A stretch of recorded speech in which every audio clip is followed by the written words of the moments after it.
What's up, fight fans? Folks, in today's video, Francis Ngannou has finally broken his silence. Plus, after defeating one of Khabib's teammates and Islam Makhachev in a grappling match at the Karate Combat 54 tournament in Dubai, Arman Tsarukyan made a loud statement. Also, something big is coming. Ilia Topuria has confirmed he's returning to the Octagon on June 28th. The 100-year-old sport of boxing was attacked by Conor McGregor's team after Ryan Garcia's shocking loss. Pereira has proven he's something rare, a true showman. The belt might be gone, but his aura, untouched. And finally... Are we really talking about this on CNN? So let's get straight to it. As you know, Francis Ngannou found himself at the center of a heartbreaking incident. And what made this story even more devastating was the mention of a young girl who tragically lost her life. For days, fans waited in silence. No statement, no comment, just rumors and grief. But Ngannou has finally broken his silence. In a statement shared by TMZ Sports, Francis said that he was with the family from the very beginning. He said, "I carry their pain with me, and my thoughts and support will always be with them as they go through this heartbreaking loss." He also explained that he can't talk more about the accident right now, since there is still an ongoing investigation. He asked the public to keep the young girl's family in their thoughts and prayers and made it clear that this moment was not about him, but about the life that was lost. It's a chilling reminder that life can change in an instant, no matter how strong, famous, or powerful you are. In the comments, some call him a killer. But guys, this kind of tragedy could happen to any of us. Let's not be so harsh. His own son passed away recently, and now he's facing this. Please, show some compassion. Francis, who once overcame poverty, war, and hardship to rise to the top of the fight world, is now facing a battle of a different kind. A battle of guilt, grief, and responsibility. As fans, we often see fighters as superheroes, untouchable, invincible, but moments like this bring them back down to earth.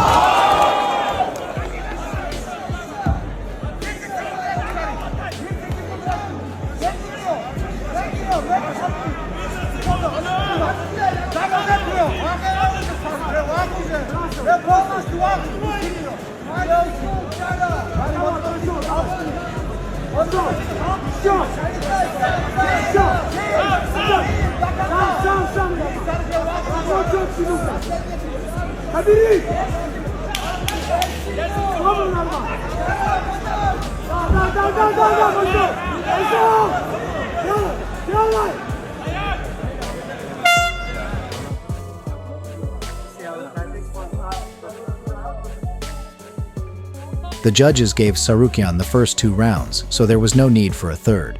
During an interview with the YouTube channel, Arman Tsarukyan made a bold claim.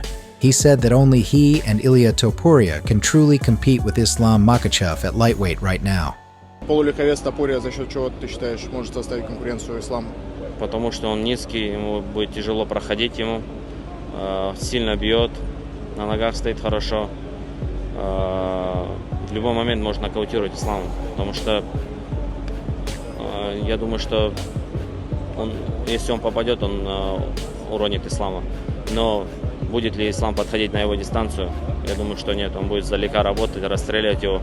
А когда Топурия будет подходить своими руками, он будет его переводить, пытаться клинчевать. But Islam Makhachev doesn't seem too eager to give Ilia Topuria an immediate title shot. So, does that mean their clash is off the table for now?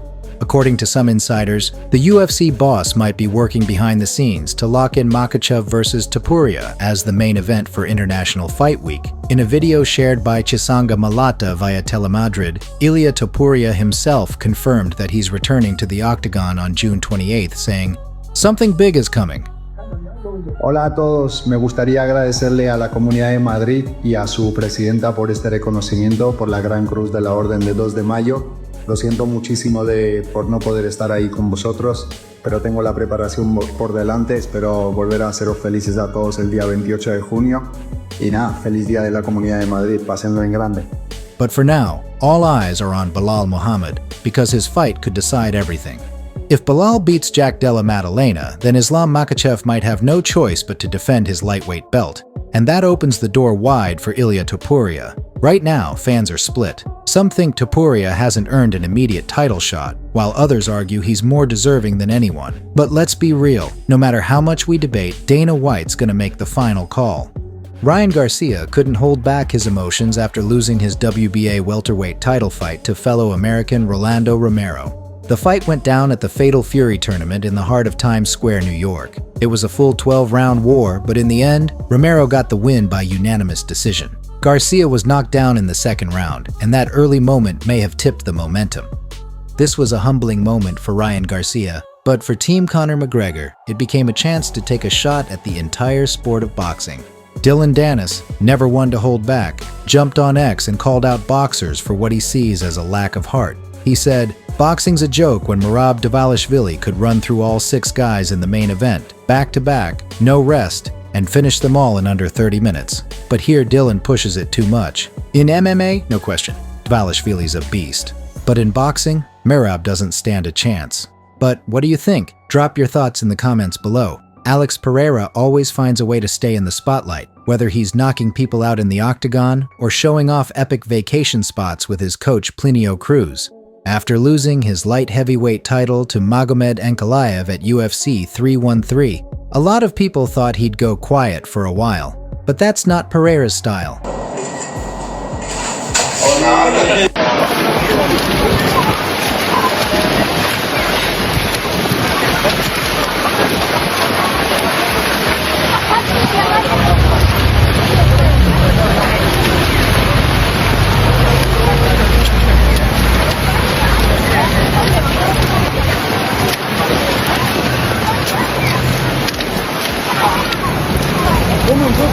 Aljamain Sterling thinks Bo Nickal is going to lose. Aljo is 100% backing Rinya Dane Ritter to pull off the upset tonight at UFC Des Moines. Watching that, I'm looking at Bo Nickal's last few fights, and obviously he's very green with the striking. But dude, if he can't take guys down and control them, he's in for a tough long night. And he's a winner, he's a grinder, he knows how to win. I want to see the wrestler win. I want to see the D1 stud standout wrestler win in Bo Nickal. But I just think it's going to be too much for him in RDR. And RDR is not no world-class striker. I think overall his MMA game is just a little bit more seasoned. And I think that's going to be enough for him to get the job done. I can even see him maybe even submitting Bo Nickal, which is crazy, but I think his ground game is actually that good. So, wow. I mean, look what he did to Kevin Holland. Kevin Holland's no slouch on the ground. Kevin Holland's pretty damn good on the ground. Long limbs, he's got great chokes, good arm bar attacks and triangle attacks off of his back because he's very unorthodox in how long he is. He's able to kind of just throw up these submissions, at least the attempts. And I'm not saying he's going out there submitting every single person and throwing all kinds of crazy submissions, but the fact that he's actually able to go for it and has that IQ, and then you see this guy come in and pretty much one-sided just smash him. It's hard to say. Bo Nickal has never had a fight like that outside of the Valburn fight against my Jamaican brother, where he knocked him out really quick, but it was kind of like the level of competition. I mean, respect to Valburn, but it wasn't the highest level of competition. And then he run into Brundage, and it was almost a 3-round war. And let me not say war, a 3-round battle with Brundage, right? And that was at UFC 300. I think he finally got the submission at the end. But it was not a great, it wasn't a great trajectory. If you're watching the fight, you're like, maybe we should slow down a little bit. And again, he's young, he's green, so I'm trying to be fair here, but yeah, I call it how it is. I just think RDR is the better guy on paper right now, especially against a guy who's not a great striker. Maybe he tries to keep the fight standing as opposed to using his wrestling, or use his wrestling just to keep him tied up on the feet, then use his striking to kind of score some points and maybe outpoint him. That would be the path to victory for me if I'm him. That's the path of least resistance. But if he's gonna grapple with this guy, I'm going RDR all day. Muhammad Mokaev shared his emotions with Red Corner MMA after his big win at Karate Combat in Dubai. It feels amazing to be back and show my striking performance. Like I said, people doubt in my striking, and I showed them. Now they actually start shooting on me. So how did you like fighting at Karate Combat? It's good. It's good. It's something in my mind stops me to do wrestling, which I always push when I don't really need in the cage, and it's good for my experience. I believe it will build my confidence. Do you have any dates in mind when you're going to compete next? I have June 14th main event in Dubai, Coca-Cola Arena. I can't announce the event and the opponent yet. Wait, let them to do it. But I signed the contract while I was competing here. So is it also going to be Karate Combat? No, it will be MMA fight. Everyone had something to say about who would win, 100 men versus one gorilla. Only Dillashaw hadn't commented until now. Gonna go with the GOAT, John Jones. Gonna go with Tom Aspinall. Gonna go with Curtis Blades. Gonna go with Uberine Pre-USADA. Gonna go with Brock Lesnar.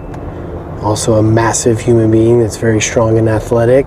The Beast, Derek Lewis. Cain Velasquez. You need someone to hold him down. Why not throw Daniel Cormier in there as well too, an Olympic wrestler. Even someone like Bo Nickal, right? Bo Nickal's gonna get in there and tie him up hopefully too. We'd have to all go at once.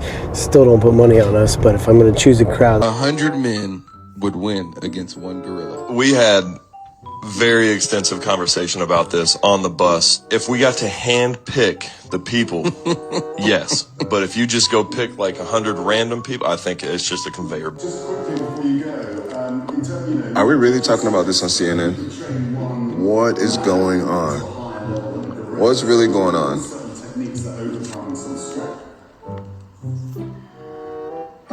These guys are serious. Oh God. Right into that. That's what whenever he's like electric sliding, he's gonna come right into that. He's gonna be like, and I'm gonna be like, he's gonna be like, what? What's going on? And then a bunch of the other guys are just going, and then he's, and then I'm going, noon to 6, noon to 6, noon to 6. He's done. We don't lose a man. Sorry, you can't beat that. You know what I mean? Like, God bless, my friend. And a 5-man bicycle kick, nigga. Something different. A new formation or something. We need like 10 niggas to go strictly for like leg slides on the ground. Facts. Like strictly like you run straight at the nigga. That's all for today. If you enjoy our videos, don't forget to hit the like button and subscribe to the channel. We'd really appreciate it.